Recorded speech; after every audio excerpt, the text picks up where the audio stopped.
Welcome to the What is Smart podcast. We dive deep into the ever-evolving world of intelligence, learning, and success.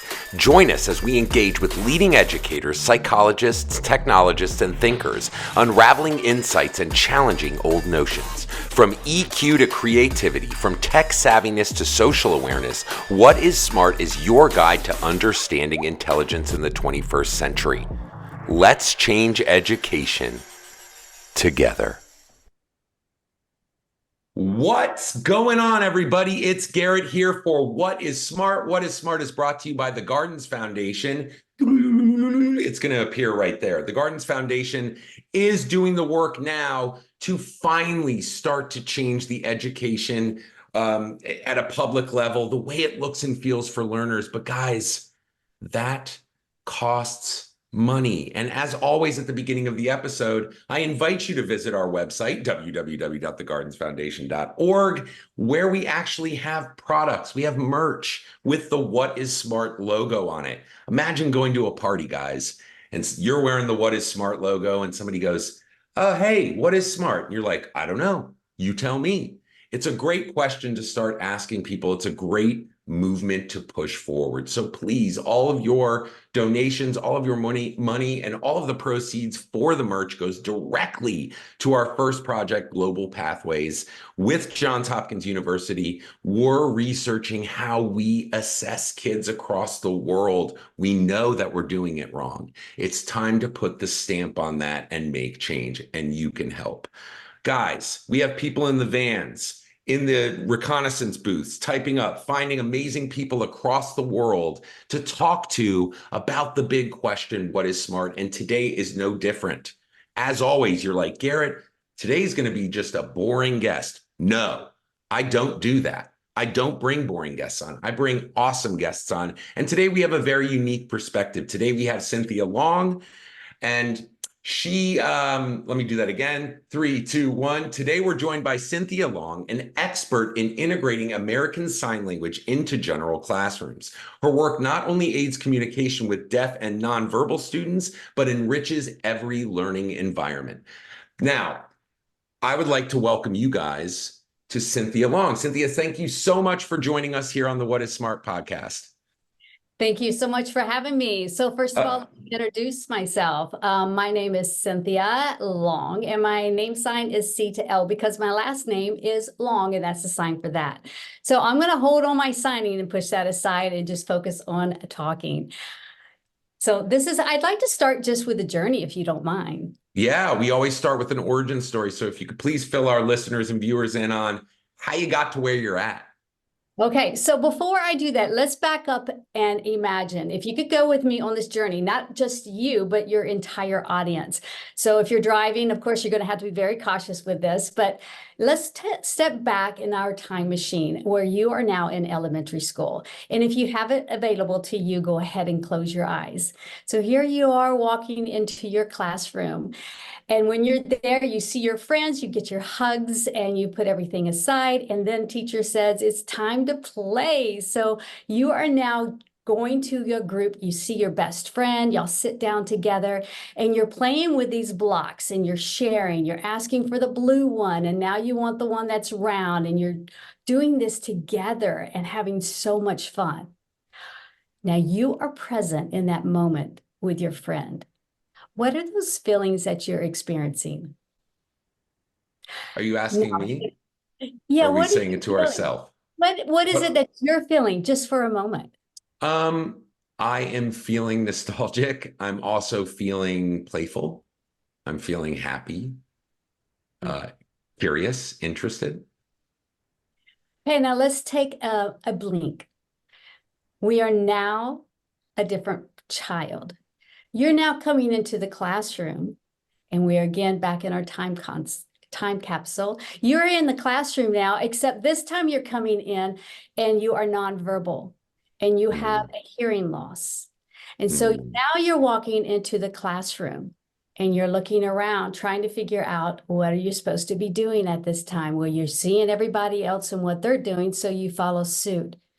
And it's time for play. The teacher is talking and you're not exactly sure what you're supposed to be doing. So you look around and you're figuring it out. So now where do you go? Where are you playing? Who is your friend? What do you end up doing? Well, you find someone that kind of looks like you, or you think you could get along, and you walk over to them. So you start sitting down playing with those same blocks that you did when you could communicate and hear. So now what does the communication look like? You want something and he wants that red one, except you can't hear him and you don't know how to talk to him because you do not have that capability. So he's asking you for that red block and you don't know what he's asking for. So he's pointing and you finally figure it out. So now let me ask you, come back to me. You were present in that moment. Mm. What are you feeling then? Confused, scared, frustrated from lack of ability to communicate. Jealousy, I would imagine. Yeah, confusion, I think was the first word that came to my mind. So we as educators, we want our children to have the first experience of life, of coming to school and being able to have those happy moments instead of the confused. And this is where we step in at ASL Teaching Resources to empower not only the teacher to be able to communicate, but the other students around you to be able to communicate. That is the goal, communication in an effective environment. So now when I back up, I've been in the classroom, been in education for over 28 years in different facets. And one of the things I've definitely recognized is there are 3 different modalities in learning. And we have auditorial, we have visually, and we have kinesthetic. And I firmly believe having all 3 in place makes a major impact in children. So being in the classroom, I would see that the deaf kids usually stayed by themselves. They would hang out with their para or with their interpreter. They were not confident most of the time to be able to say, I pick you to go play with. It was very sheepish. Even today, I saw somebody I was with in the 1st grade, came back in the 7th grade to see the same student. And it breaks my heart that it still happens. Ugh. Just in PE class, I'm going to stay by myself instead of kicking the ball, just line up with the rest of them. And it's still that lonely feeling of not being involved, being confused, looking around to see what's happening. So how do we rectify this? What do we do? How do we create this? We have teachers from all over coming to us saying, I just want to be able to communicate with my student.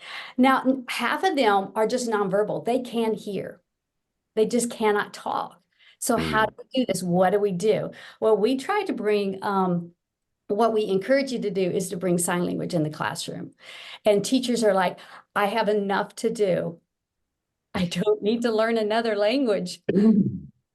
So what would you think if you had a teacher that knew just enough to get by?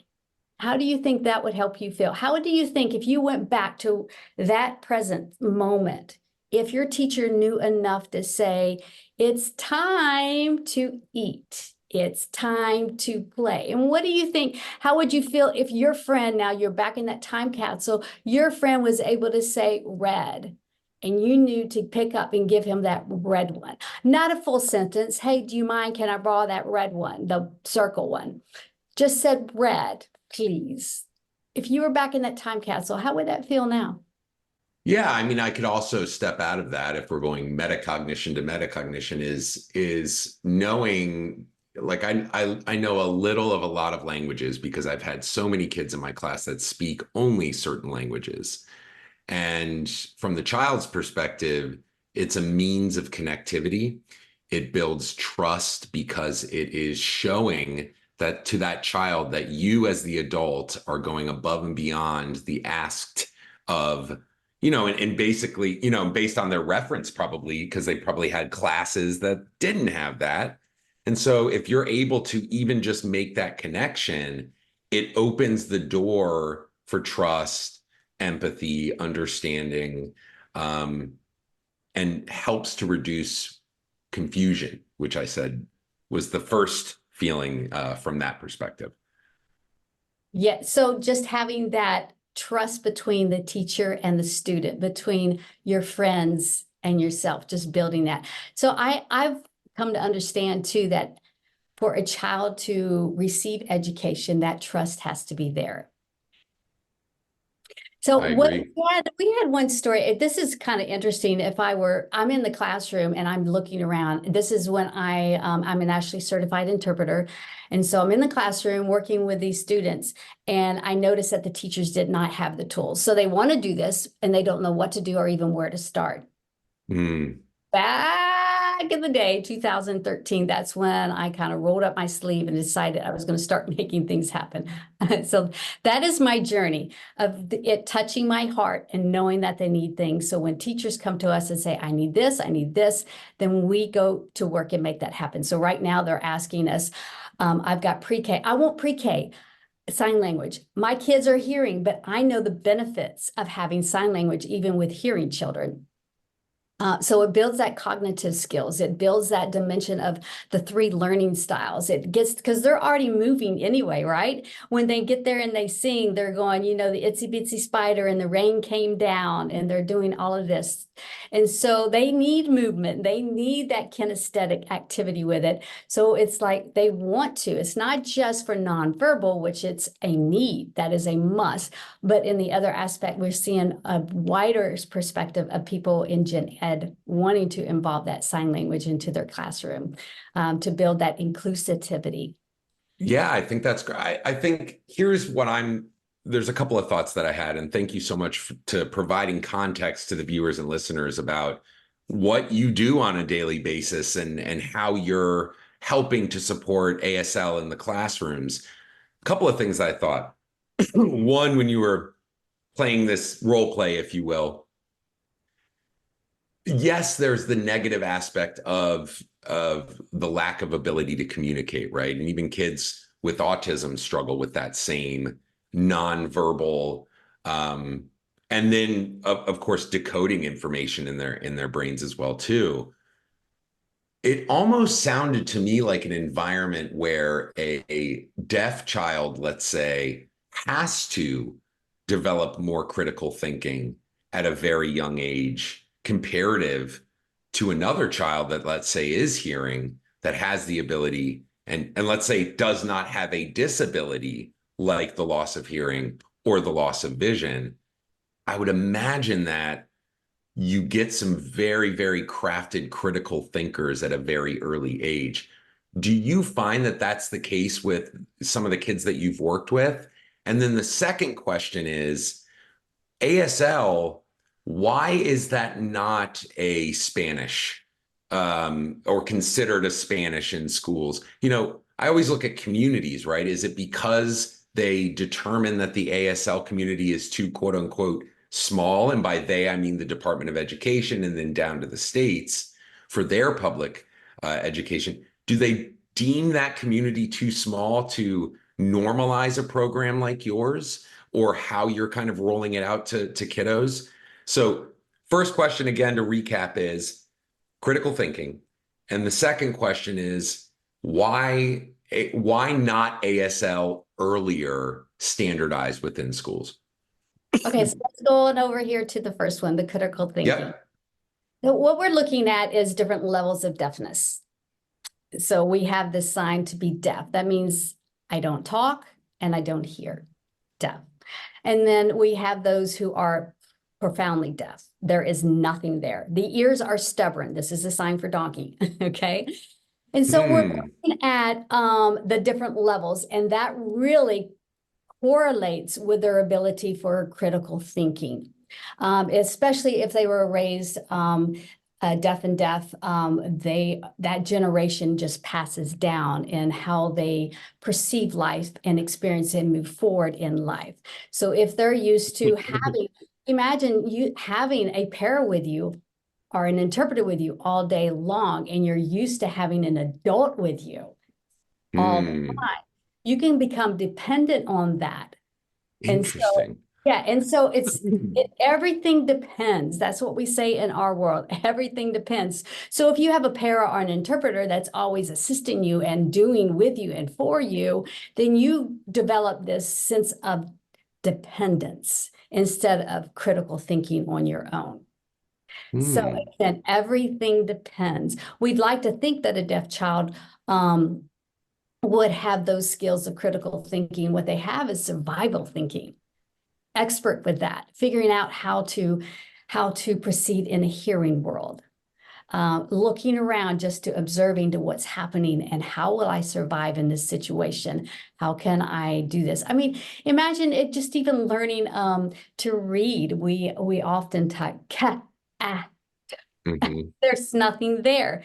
So there's so many different avenues of that. So I think everything depends as far as the deaf child goes. Many times, unfortunately, I'm seeing it when they're truly deaf on the other end where they are dependent on other people guiding them and leading them. So did that answer your question, or do you want to expand on that any, or we No, want? I think what you're describing is, and I guess my follow-up question to just that first one was based on that dependence, right? Do you believe that by implementing, by making that connection that we described earlier, where the teacher does sign thank you or whatever it may be, bridging that connection, do you believe that will help to even with a pair in the classroom to allow for critical thinking, to ease that dependence? I love that. Oh, you like hit it right on the head there. Because one of the things that we empower, and this is a sign for power, we give this to you. So we have online courses to, from your muscle right here, and we give it to you. I So love we it. have online courses that help teachers learn those Mm, vocabulary word. We have the full online courses as well to learn sign language, but ours focuses on you are in the classroom. Learn this first. Do this first. Label everything. So we have labels where it's there for a picture as well as English text as well as sign language picture, and then we are starting to add Spanish as well. So with these in mind, you label everything so that you as a teacher or a student, kids, whatever, can start picking those on. You pick up the markers, the marker bin has the sign for marker. Everything is labeled to empower everybody. And one of the other things that we encourage people to do, and we provide this service as well, is that we hire, this is something we developed ourselves. It's called a sign aid. So what that means is somebody who knows sign language but is not an interpreter. Let me clarify that role. An interpreter does nothing but facilitate communication. mm. So that's it. They stand there and they interpret. If the teacher talks, she signs, he signs, the kid signs, and they talk, and then they're done. Okay, that's pretty much our role. But a sign aid can go in there and teach the class, can educate. If a kid comes up to that child, nonverbal or deaf, and they want to say, can I have the red one? They teach them that's the sign for red. Go ahead and ask them. Got And it. that is amazing. So we were in a classroom where there was one child who was deaf, and the teacher actually embraced this concept. And the kids, they would sit there with this deaf kid and was able to count with him, do math as when they paired off in groups. It was amazing just seeing his friends being able to communicate. And it's time to go in the hallway or recess, it was beautiful. The teacher knew enough sign. They didn't have to be fluent. They just needed to know those basic signs, learn what you need to know to survive and to empower that child, empower your entire classroom to have effective communication. And yes, that will build that. It's like this, confidence. Instead Oh, I of this, love it. where it goes down. We're building that confidence in the whole class. Imagine a hearing kid being able to communicate with someone that's deaf instead of being scared. And in a lot of cases, better than the adult in their lives could, which Yeah. is super cool. And of course, teaching that beyond just the actual function of having, communication and respect towards a deaf learner, I think you're also teaching that the world is broad, that not everybody is from your perspective as a child. You know, there are so many kids out there that have all kinds of things that they work with or empower them every day. I tend to try and not use negative connotations to any of this because I've seen, you know, deaf kids do the most amazing things because they're deaf. You know, and so I don't want to devalue that, especially in the work that we do. And to the second question, why do you think that ASL hasn't been so standardized in schools? So from my understanding and my perspective, well, first of all, a fact, sign language is the third most used language in the world. And why Look at it's that. used broadly, I am clueless to that as well. And my understanding, I've researched this in different states, and it depends on the state's guidelines for what they allow to be taught in the schools. So Hmm. we're really looking at a difference of when you're in elementary school, the teacher does have the liberty, it seems, to bring that in the classroom because it's just a teaching tool. Does not seem to be any limit with that. On Hmm. the other hand, it moves up when you get into high school for foreign language. That varies state to state of what is permissible to even be allowed to be taught. And I will say there is a shortage, and I don't know if that goes into it too. There is a shortage of people who are certified to be able to teach sign language. I am surprised many times if a teacher who's teaching sign language in a school, they come to me and I'm watching them sign and I'm thinking, okay, you could teach this, Hmm. but you don't know the language. There's a difference. It's more of a surface kind of thing. So there is a deficit in that field as well. Yeah, and I think it's a catch-22 because we ask, and this is again, because my job is to point out the flaws in the education system, and there's a lot. And one of them is that we're teaching required language, yes, giving it as an elective in high school, when language is almost as hard as it can be to learn. A child younger than 7 years old has the ability to discern different languages without knowing that language, meaning someone could be speaking Spanish and the child would know very quickly, oh, that's not English, that's a completely separate language, and start learning from that experience immediately because their brains are very malleable. So the best time to teach it, which is why you hear of immersion programs at elementary schools and such. And gosh, as I'm thinking, is there any ASL immersion programs across the country? Do you know that answer? ASL, well, and that depends again. Everything in our field depends. So Right. if we are looking more on, I serve a lot of people for early education. Got it. People come to me for the upper grades. We do have some things for them, but we are rolling up our sleeves, digging deep for the early Love education it. because that's what they want in their classroom, pre-K, especially in kindergarten, because they have these children that are nonverbal and they don't know what to do. And I'm thrilled that they're wanting to know. So are there immersion programs? Well, one of the places that I'm hoping to visit soon is one that it is all sign language for these children. And that's Amazing. because deaf kids are there and the instructors, all the teachers, all the workers know sign language. It is Wow. very, very few. Very, very few. So again, that's why it's like my company at ASL Teaching Resources, we try, it's like if somebody contacts us, we'll roll up our sleeves to see if we can end up getting you a sign aid so that you have at least that one step in there. It is a tough field. I will say that. It's not like Spanish. Spanish is broad. It's out there that many people know that language. 10% of the population has hearing loss. So you know how many people sign is follows right with that. It is a skill that is needed.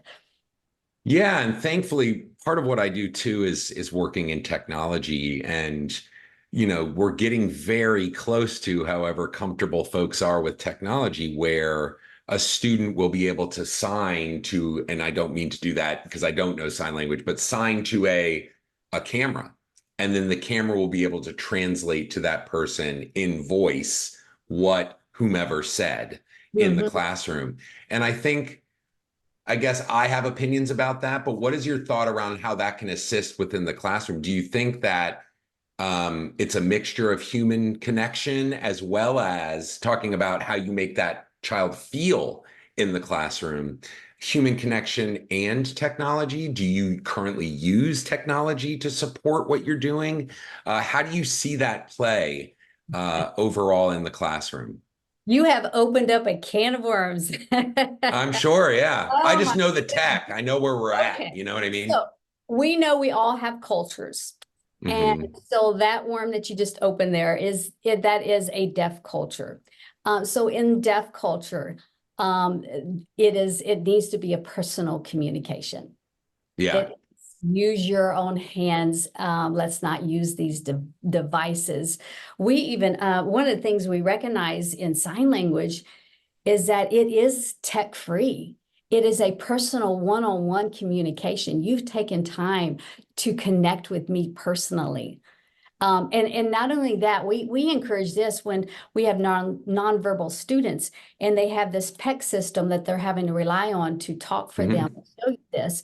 It's like, well, what happens when that battery dies? What happens when that's gone completely?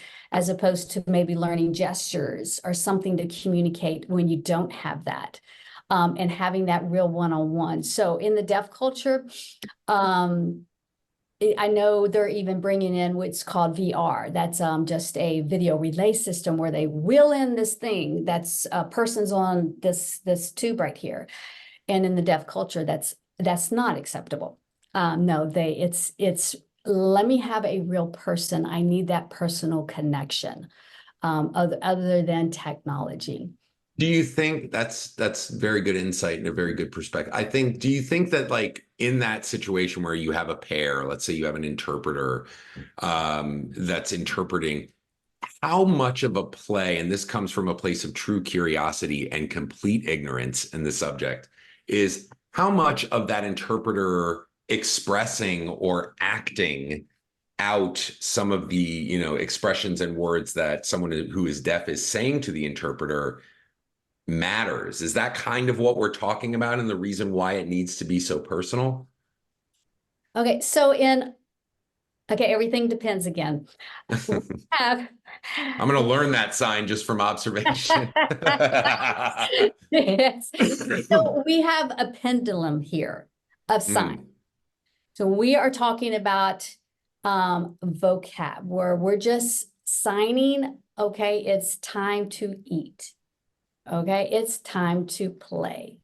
And then we have the other part where it's true ASL, where we mm. shift. We call it code shifting. We trade hats.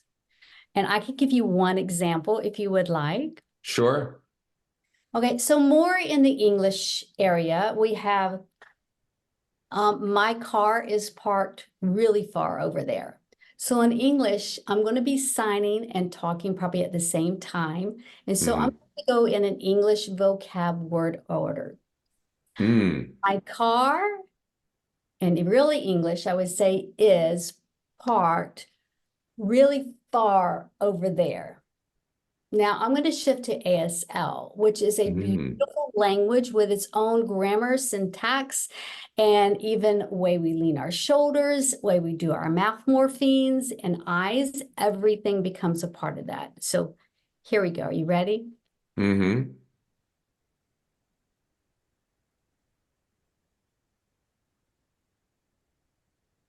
Again.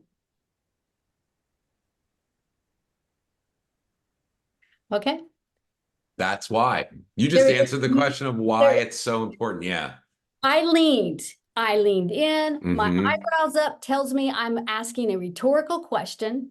And then I lean back and I answer and I'm wiggling, I'm pointing, my tongue even moved, my eyes even squinted. It tells the adverbs, the adjectives, that whole language, the way the body moves and interacts with this is nothing a machine can replace. Yeah, gosh, unless it was a very cool machine. Yes. And still even, but I now see and thank you, because I think the audience, there's so many of the audience members, which identifies the real problem that I'm sure have no experience. I have some experience with ASL just in the sense of having hearing impaired students in my classes, cochlear implants, things like that. But never as this like, and I think that is the biggest problem, especially in early education, which is my field.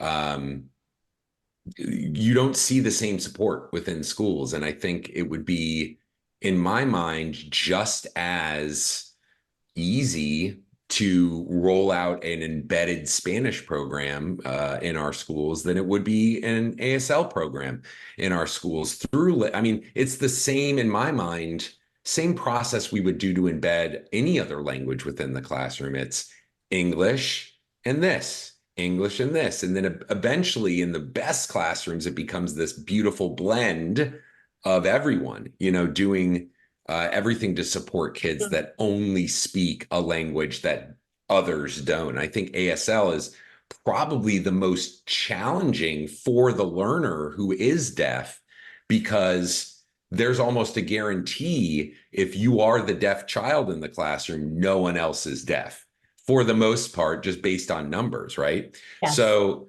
I can see how that would be an extremely isolating situation for a child that only is connecting to the world via their own assumptions and perspective, and then someone else manifesting that information into them. What an interesting journey. And I'm sure that you've seen a lot of really amazing things in the classrooms supporting these learners. Are you in public schools currently, or are you more focused on private early education schools? So we are in public schools, That's and awesome. we are also via our services. We are in Right. private, also in home schools. We're in daycares, which is super exciting. Just we have all a variety of people that come to us. That's phenomenal. And the work that you're doing is obviously well needed. I think the other aspect is you'd mentioned some online stuff. So that, I always think about how can we make your voice louder? It seems like you're already on that path of inviting folks with tools and resources to check your company out, which is aslteachingresources.com. Did I get that right?